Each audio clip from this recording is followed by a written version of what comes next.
ಕರ್ನಾಟಕ ರಾಜ್ಯದ ಕಾವೇರಿ ನಮ್ಮ ನೀರು ನಮ್ಮ ಹಕ್ಕು. ಕರ್ನಾಟಕದಲ್ಲಿದ್ದಂಥ ಮೊದಲನೇ ಬಾರಿ ಸರಿಯಾಗಿ ಮಳೆ ಇಲ್ಲ.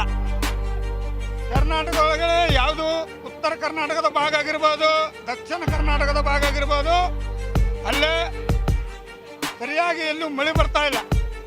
ಮಳೆ ಬರಬೇಕಾದ್ರೆ ಯಾವ ರೀತಿ ಮಳೆ ಇದೆ ಅನ್ನೋದು ನಿಮ್ಗೆ ಗೊತ್ತಿದೆ.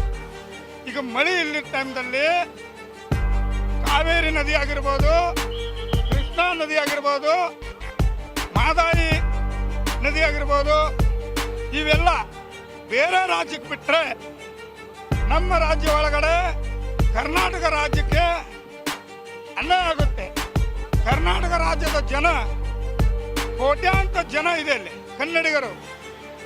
ಅದು ಮೊದಲನೇದಾಗಿ ಸರಿಯಾಗಿ ನೀರು ಸಿಗ್ತಾ ಇಲ್ಲ. ಕುಡಿಯೋಕೆ ನೀರಿನ ಸಮಸ್ಯೆ ಇದೆ.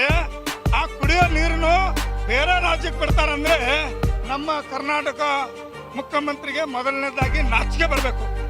ನೀವು ಒಂದಾಗಿ ಮಾತಾಡ್ಕೊಂಡು ಇದು ಗೋವಾ ರಾಜ್ಯದ ಜೊತೆ ಮಾತಾಡ್ತೀರಿ, ಗೋವಾ ರಾಜ್ಯಕ್ಕೆ ನೀರು ಬಿಡ್ತೀರಿ.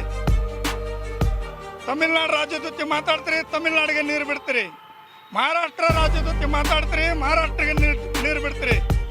ನಿಮ್ಗೆ ಮಾನ ಮರ್ಯಾದೆ ಇದ್ರೆ ಕರ್ನಾಟಕ ಜನತೆ ಜೊತೆ ನೀವೇನಾದರೂ ಗೌರವ ಇದ್ರೆ ಯಾವುದು ನಮ್ಮ ಕರ್ನಾಟಕ ರಾಜ್ಯದ ನೀರನ್ನು ಬೇರೆ ರಾಜ್ಯಕ್ಕೆ ಬಿಡಬಾರ್ದು.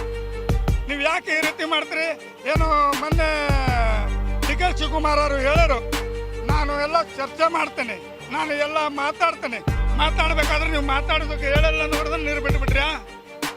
ನಮ್ಮ ಎಷ್ಟು TMC ನೀರಿದೆ ನಮ್ಮ ಕರ್ನಾಟಕ ರಾಜ್ಯಕ್ಕೆ ಇರಬೇಕು. ಕರ್ನಾಟಕದ ರಾಜ್ಯದ ಜನ ಕುಡಿಯೋಕೆ ನೀರು ಇಲ್ಲಿದ್ದು ಸಾಯ್ತಾ ಇದ್ದಾರೆ. ನೋಡಿದರೆ ಮಳೆ ಇಲ್ಲಿದ್ದು ಬರಗಾಲ ಇದೆ. ಬರಗಾಲ ಟೈಮ್ದಲ್ಲಿ ನೀವು ಕನ್ನಡಿಗರಿಗೆ ಅನ್ಯಾಯ ಮಾಡ್ತೀರಿ, ರೈತರಿಗೆ ಅನ್ಯಾಯ ಮಾಡ್ತೀರಿ.